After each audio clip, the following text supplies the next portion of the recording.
जय मसीह हजुर सबैलाई। म फेरि पनि आज तपाईहरुको माझमा अर्को भिडियो लिएर आएको छु। भिडियोको विषय छ, बोल छ सत्य तपस्वी, साँचो तपस्वीको बारेमा।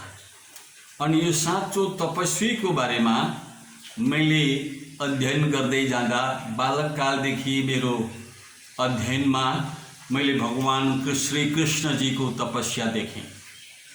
अब यहाँ यस्तो लेखिएको छ, श्री कृष्णजीले तपस्या गर्नुभएको छ। कहाँ लेखिएको छ भन्नुहुन्छ भने बद्रीनाथ धाममा विष्णुजीले अथवा श्री कृष्णजीले तपस्या गर्नुभयो। किन भन्नुहुन्छ भने दुर्दम्म नाम गरेको राक्षसलाई मार्नको लागि उहाँले तपस्या गर्नुभएको छ। अनि यहाँ यस्तो लेखिएको छ, धर्म रक्षतु दिजो नर नारायण वदेश्च च युद्ध धर्म त राक्षस। यो नारदोक्त पुराणमा लेखिएको छ भन्ने बृहन्नारदीय पुराणमा नारदले विष्णुलाई श्राप गरेर विष्णुलाई पनि श्रापित गरेको कुरा पनि हामी पाउँदछौँ। अनि भगवान विष्णुले बद्रीनाथ धाममा दुर्दमन गरेको राक्षस अथवा त्यहाँको राजालाई मार्नको लागि तपस्या गर्नुभएको थियो। अनि भगवान श्री शङ्करले अथवा शिवजीले पनि तपस्या गर्नुभएको कुराहरू हामी धेरै ग्रन्थहरूमा, विशेष गरी शिव पुराणमा पनि हामी पाउँदछौँ। अब यसरी आफ्नो सत्तालाई हथियाउनको लागि तपस्या गर्नु, यो पिचासी तपस्या, यो स्वार्थी तपस्या भनेर शास्त्रले भन्दछ। यसकारणले गर्दाखेरि ब्रह्मचर्य तपस्या अर्कै हो। ब्रह्मचर्य तपस्याले चाहिँ मानिसको मनलाई, स्वभावलाई, शरीरका सम्पूर्ण इन्द्रियलाई नियन्त्रणमा गर्दछ। तर यदि कुनै थोक अथवा कुनै चीज प्राप्त गर्नको लागि गर्ने तपस्या चाहिँ यसलाई असल तपस्या, ईश्वरीय तपस्या भनिँदैन।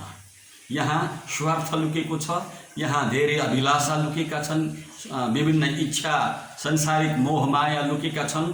ठुलो राज्य प्राप्त गर्नलाई, सुन्दरी प्राप्त गर्नलाई, अनेकौं धन दौलत प्राप्त गर्नलाई गरिएका तपस्याहरू राक्षसहरूले गरेको कुरा पनि हामी पाउँदछौँ भने भगवानहरूले पनि तपस्या गरेको कुराहरू हामी पाउँदछौँ। यसले गर्दाखेरि साँचो तपस्वी के हो त? साँचो तपस्वी को हो? के तपस्या नितान्त आवश्यकता छ? शरीरलाई दुःख दिएर, शरीरलाई पीडित पारेर आफैलाई पीडित पार्नु र ठुलो केही कुराहरू प्राप्त गर्नु ईश्वरलाई रिझाएर, के यो साँच्चै तपस्या हो? यस्ताहरूलाई तपस्वी भन्न सकिन्छ? शास्त्रले के भन्छ म तपाईलाई भन्दैछु। महाभारत वन पर्व 207 को 99 मा यस्तो लेखिएको छ, ये पापानि सकुर्वन्ति मनोवाक् कर्म बुद्धिनि ते तपन्ति महात्मानो न शरीरस्य शोषणं।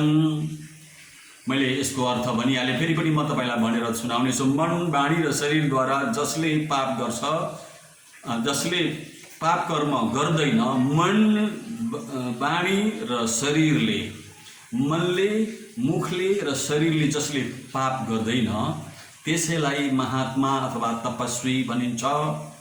अनि यस्ताहरूलाई मात्र साँचो तपस्वी भनिन्छ, कहलाइन्छ। शरीरलाई कडा दुःख दिएर सुकाउनु यो स्वार्थी तपस्या मात्र हो भनेर भन्दछ भने 5 पदमा, त्यही 2 अध्याय 207 को 5 श्लोकमा यस्तो लेखिएको छ, परद्रव्ये द्वमिधानां मनसा विष्टचिन्तनं वित्तयामी विदेश च त्रिविधम कर्ममानसम भनेर भन्दछ। यसको अर्थ छ अरूको धन अन्यायले खोज्नु अनि यस्तो विचार लिनु, अन्यायले अरूको धन खोज्ने विचार लिनु। यहाँ विचारसँग सम्बन्ध छ। तपाईँ र हाम्रो विचार, मानिसको विचारसँगको सम्बन्ध छ। मनले कसैको अनिष्ट सोच्नु, कसैको सम्पत्ति खोज्नलाई, कसैलाई नचाहिँदो नराम्रो काम गर्नको लागि, मार्नको लागि, लुट्नको लागि इत्यादि नराम्रो काम गर्नको लागि सोच्नु, यो सोच्ने कुरा हो। मानिसको मनसँगको सम्बन्ध छ। यस्तो खालको मानिसलाई, यस्ता मनले ठान्नु कि म अब यसरी कमाएर आफू धनी हुन्छु, आफू विजयी बन्छु भन्ने विचार राख्नु, यस्ता मानिसहरू चाहिँ न यस लोकमा उनीहरूले सुख पाउने छन्, न परलोकमा नै यिनीहरूको कल्याण हुनेछ भनेर लेखिएको छ। सज्जन, यो वैदिक धर्मशास्त्रभित्रका मर्मका भेदहरू म तपाईलाई सुनाउँदैछु। भगवान विष्णुले तपस्या गर्नुभयो, भगवान शङ्करले तपस्या गर्नुभयो। त्यति मात्र नभएर पछि गएर भगवान अर्जुनजीले पनि तपस्या गर्नुभएको छ। अनि धेरै तपस्वीहरूले तपस्या गरेका छन्। के को लागि भने अब वरदान पाउनको लागि, केही ठुलो कुराहरू हासिल गर्नको लागि, ईश्वरलाई रिझाएर ईश्वरबाट पाउने कुराहरू। तर म अचम्मै लाग्छ, ईश्वरहरू पनि तपस्या गरिरहेका छन्।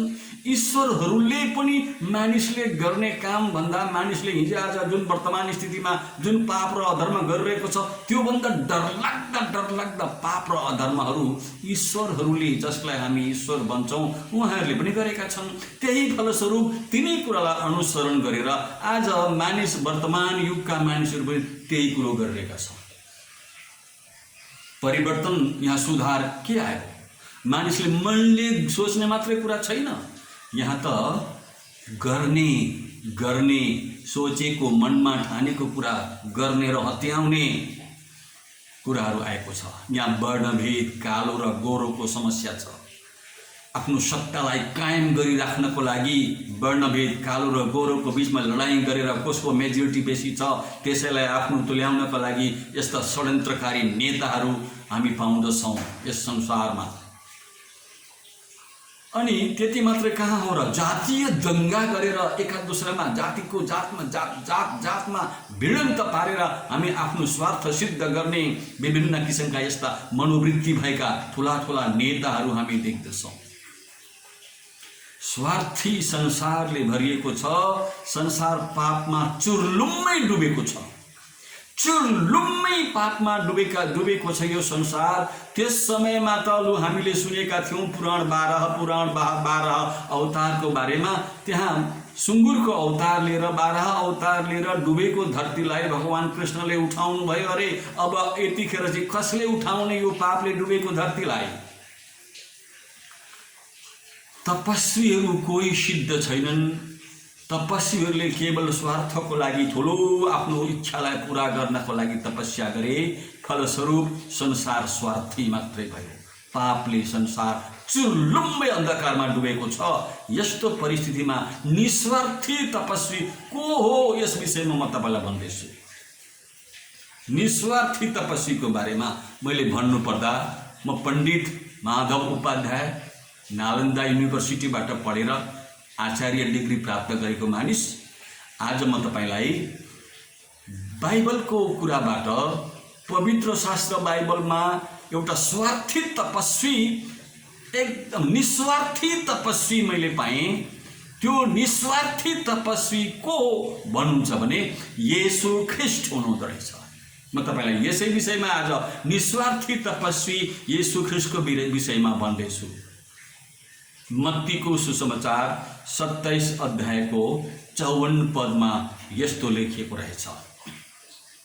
तर जब सुबेदार र उनका साथमा येशूलाई पहरा दिनेहरूले भुइँचालो र त्यहाँ भएका घटनाहरू देखे, तब तिनीहरू येशू भन्दै साह्रै डराए र साँच्चै यिनी परमेश्वरकै पुत्र रहेछन्। मानिसहरू यीशु ख्रिस्टलाई विभिन्न सोचले विभिन्न प्रकारले हेर्ने गर्थे, देख्ने गर्थे, चिन्ने गर्थे अनि यीशु ख्रिस्टलाई कसरी मारौँ विभिन्न षड्यन्त्र गरेर यीशु ख्रिस्टलाई सम्पूर्ण प्रकारले नाश गर्न चाहन्थे। र यही बेलामा यीशु ख्रिस्टलाई क्याल्भरीको क्रुसमा लगेर रोमी सरकारले बलिदान गर्दैछ। त्यस बेलामा बलिदान गर्ने यी शासकहरूले भन्दछन् साँच्चै यिनी परमेश्वरकै पुत्र रहेछन्, साँच्चै यिनी परमेश्वरका पुत्र रहेछन् भनेपछि यीशु ख्रिस्ट कुनै संसारको कुनै मानिसको छोरा होइन, स्त्री र पुरुषको संसर्गबाट उत्पन्न भएको पुरुषको खून मध्येको यीशु होइन भन्ने कुराहरू प्रष्ट हुन्छ। अझै म तपाईलाई एक ठाउँमा यो 27 को 5 पदमा म पढेर सुनाउँदछु। 4 र 5। मैले निर्दोषको रगत बगाउनलाई पक्राइदिएर पाप गरेको छु। यो यहुदा इस्करियोती यीशु ख्रिस्टसँग 3.5 वर्षसम्म सँगसँगै जिउने र खाने र पिउने र बस्ने सँगसँगै रहेको मान्छे, जसले यीशु ख्रिस्टलाई 30 वटा सिक्का चाँदीको टुक्रा लिएर बेचिदिएको थियो, त्यो व्यक्तिले भन्दछ मैले निर्दोष रगत बगाउनलाई पक्राइदिएर पाप गरेको छु। यीशु ख्रिस्ट निर्दोष हुनुहुन्थ्यो। निर्दोष यीशु ख्रिस्टको पवित्र रगत यस धरतीमा बगेको छ। सज्जन, यसले गर्दाखेरि अझै छ म तपाईलाई यीशु ख्रिस्ट निर्दोष हुनुहुन्थ्यो। केवल यीशु ख्रिस्टले आफू मुखले भन्नुभएको छ आफैले मलाई कसले दोष लगाउन सक्छ। त्यति मात्र नभएर ती व्यक्तिहरू जो यीशु ख्रिस्टसँग थिए, यीशु ख्रिस्टकै विरोधी थिए, यीशु ख्रिस्टलाई मार्नको लागि मतो गरेका थिए, तिनीहरूले भन्दछन् के भन्दछन्? 17 मत्तीकै सुसमाचार 17 अध्यायको 5 पदमा तिनी बोल्दा बोल्दै हेर एउटा चम्किलो बादलले उहाँलाई ढाकिदियो अनि हेर बादलबाट यसो भन्ने एउटा आवाज आयो। यहाँ चाहिँ परमेश्वर आफै यीशु ख्रिस्ट प्रभुको बारेमा भन्दै हुनुहुन्छ। अघि मैले यीशु ख्रिस्टका विरोधीहरूको बारेमा भन्दै थिएँ भने अहिले यीशु ख्रिस्ट जो परमेश्वरको पुत्र हुनुहुन्छ, परमेश्वरले यीशु ख्रिस्टको बारेमा के भन्नुभयो त्यो कुरा म भन्दैछु।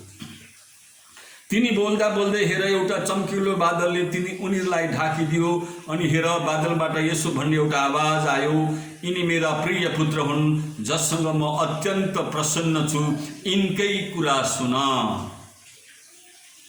अब यीशु ख्रिस्ट निर्दोष हुनुहुन्छ, यीशु ख्रिस्ट सिद्ध तपस्वी हुनुहुन्छ, उहाँको कुरा सुन। संसारका सबै शासकहरूले, संसारका सबै विद्वानहरूले, संसारका सबै ज्ञाताहरूले, संसारका ठुला ठुला नाउँ कहलाइएका व्यक्तिहरूले यीशु ख्रिस्टलाई भने यिनी त साँच्चै निर्दोष, यिनी परमेश्वरकै पुत्र रहेछन्। त्यति मात्र नभएर परमेश्वर स्वयं आफै भन्नुहुन्छ यिनी मेरा प्रिय पुत्र हुन्, यिनको कुरा सुन। यस कारणले मैले तपस्वी, साँचो योगी, साँचो तपस्वी, यज्ञ स्वरूपा यीशु ख्रिस्टलाई पाएँ। र म जस्ता भारतवर्षमा धेरै पण्डित पुरोहितहरू छन्, धेरै तत्त्वदर्शीहरू छन्, ऋषि महर्षिहरू छन्। तिनीहरूले यीशु ख्रिस्टलाई आफ्नो व्यक्तिगत प्रभु र उद्धारकर्ताको रूपमा विश्वास गरेर जीवन धन्य बनाएका छन्। म जस्तो उपाध्याय ब्राह्मण एउटा पण्डितले पनि यीशु ख्रिस्ट साँचो तपस्वी यीशु ख्रिस्टलाई विश्वास गरेर मैले मेरा प्रभु यीशु ख्रिस्टलाई मेरो परम गुरु माने। येशूले मेरो जीवनको स्वभावलाई परिवर्तन गरिदिनु भयो। येशूले मलाई सम्पूर्ण प्रकारले आफ्नो पवित्र रगतले धोएर शुद्ध गर्नुभयो। येशू पवित्र हुनुहुन्छ, येशू सिद्ध हुनुहुन्छ, येशू साँचो तपस्वी हुनुहुन्छ। सज्जन, आज यो भिडियो हजुरलाई कस्तो लाग्यो? राम्रो लाग्यो भने तपाईका आफ्ना मित्रलाई शेयर गर्नुहोला, लाइक गर्नुहोस्, कमेन्ट गर्नुहोस्, मसँग बातचित गर्नुहोस्, आफ्नो मन्तव्य प्रकट गर्नुहोस्।